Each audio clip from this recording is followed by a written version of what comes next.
So it did all start with this word, steadfast, steadfastness.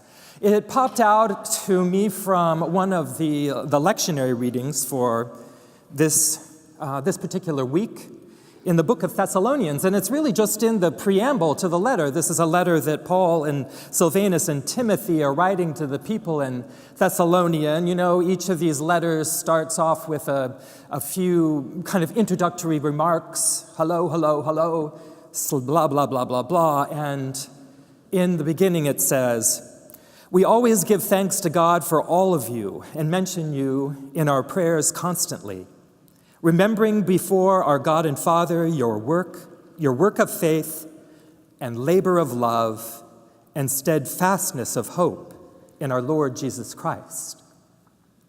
And steadfastness popped out to me. Now, those of you who have been with me in staff meetings or in worship planning meetings know that every once in a while I will lobby against old-timey words like luncheon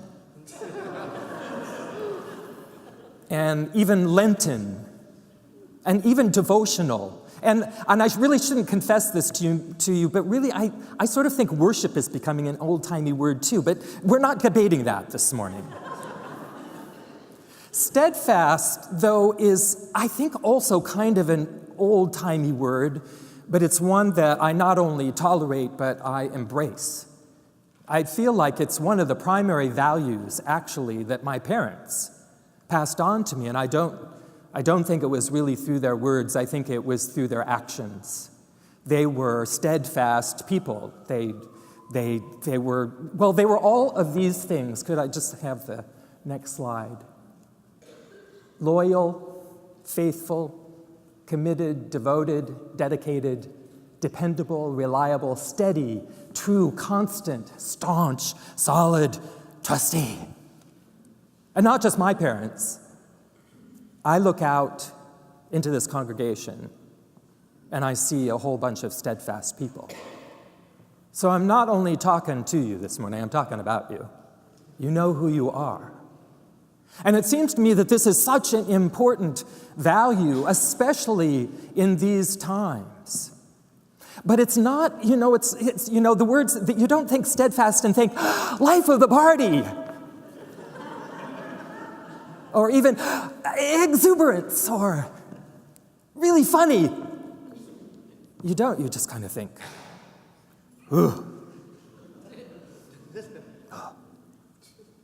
And it just occurred to me that we need to reclaim the value of plodding along.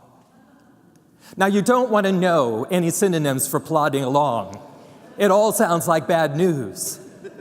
But this idea that, we might be just moving forward in a kind of a steady way seems so important. In a time when really, we're at a moment where we're kind of caught between fast companies and slow food. It's like everything is speeded up, everything is full, every moment is taken up, and on the other side we're trying to figure out if we can in fact slow down, if we can in fact notice what happens when we continue to take step after step toward a particular goal. So I want to reclaim the idea of plodding.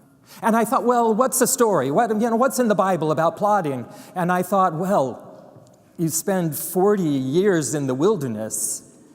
If that isn't a plodding story, I don't know what is. And it didn't always go well. As a matter of fact, one of the reasons that the people still had to plod was they kind of got up to the place where they were supposed to enter the promised land, which meant actually taking it away from somebody else. And they were reluctant to do that, and God wasn't very happy, and he said, well, go wander a little bit more. Think about this, try it again. Maybe a little bit later, a lot later. And so off they went, step after step after step. And you know what they did at almost every step of the way? You know what the people did? They complained. This is the best source of stories about complaining. They don't have any water, and they complain, and they don't have any food, and they complain, and they don't know where they're going, and they complain. Almost every book in Exodus starts out with a complaint, at least 15, 16, and 17. So I'm not sure exactly. The Israelites were great plodders. I'm not sure. I mean, I guess they got where they wanted to go. It took them a really long time, but they complained. They complained along the way. But just think about all the things that we do that really require that kind of steadiness, that kind of repetitive nature, that kind of small steps. Like if you're a parent, how many meals are you going to prepare over the life of the childhood of your children? How many noses are you going to have to wipe over and over and over again?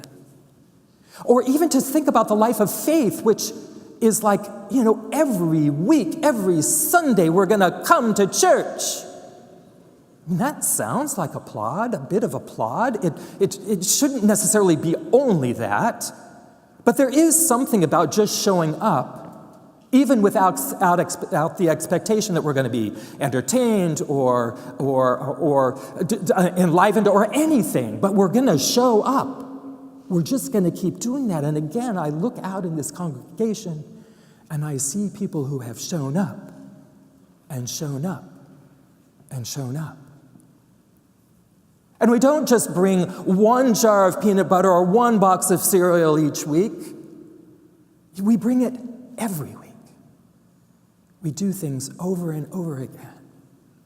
You can't make your way through a book unless you're willing to sit and take it word by word, page by page, chapter by chapter.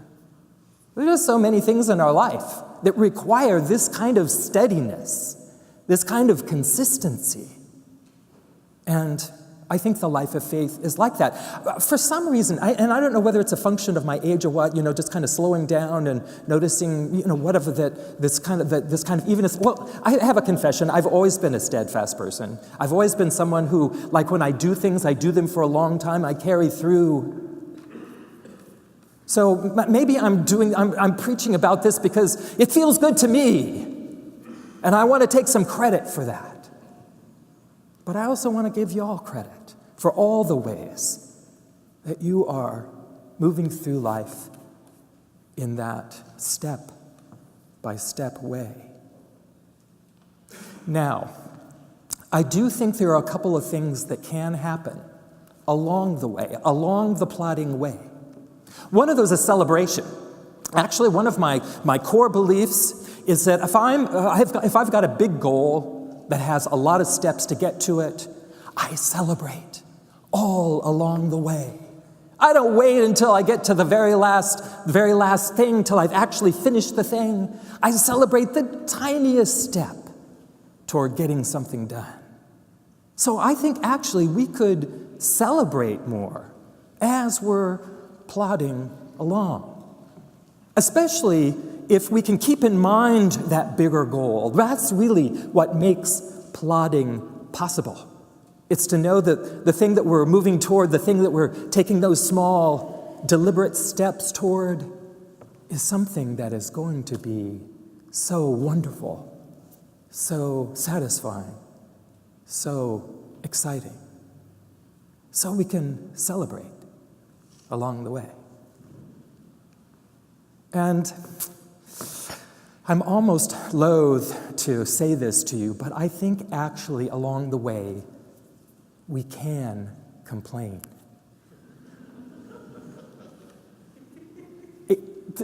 You must understand that as at least one leader in any organization, you don't really want to encourage the people in your organization to complain.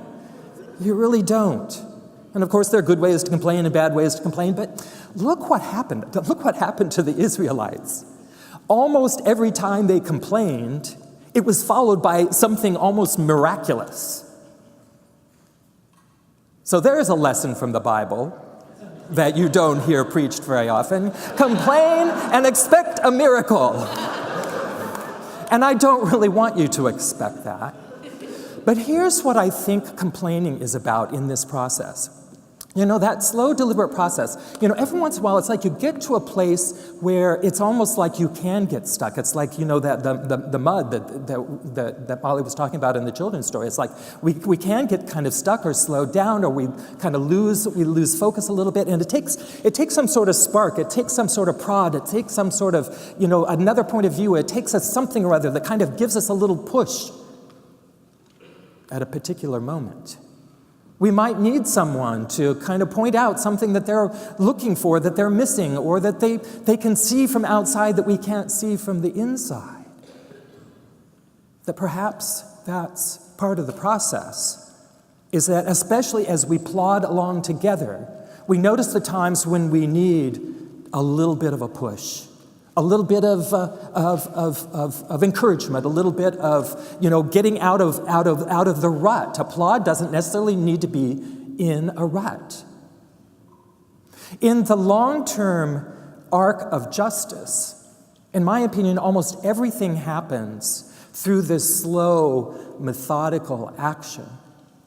But every once in a while, there's an opportunity, there's a spark, there's a push, there's a complaint that catalyzes the journey in a whole new way. We can't sustain that for the whole journey. We can't be marching in the streets all the time. But there are times when we do need to get out into the streets and complain in order to move something along.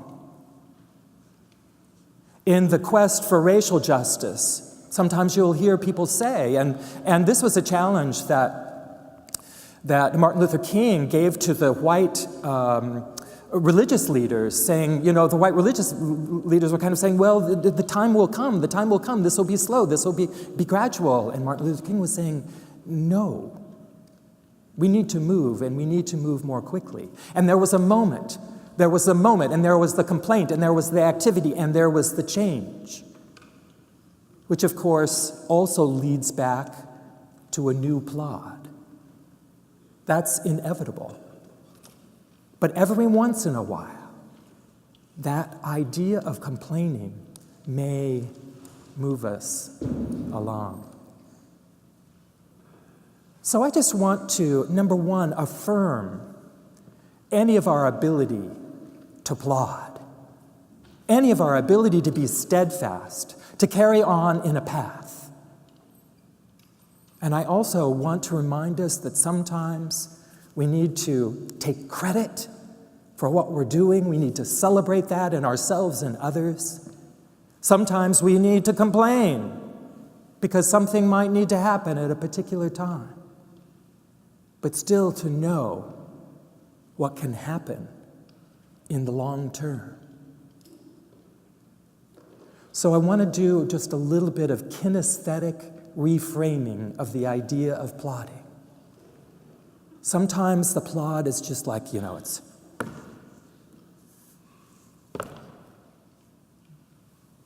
kind of like, yo ho, heave ho, yo ho, heave ho, But what if it were more like this?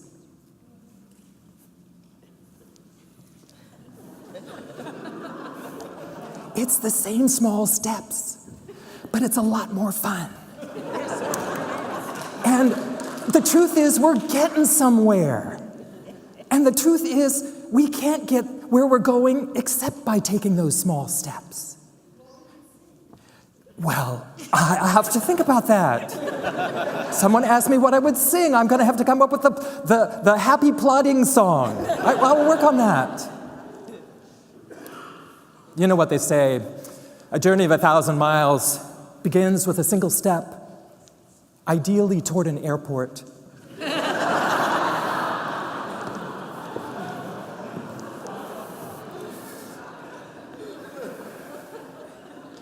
Solid, loyal, staunch, dependable. These are all values. They're not sexy values, but they're values nonetheless.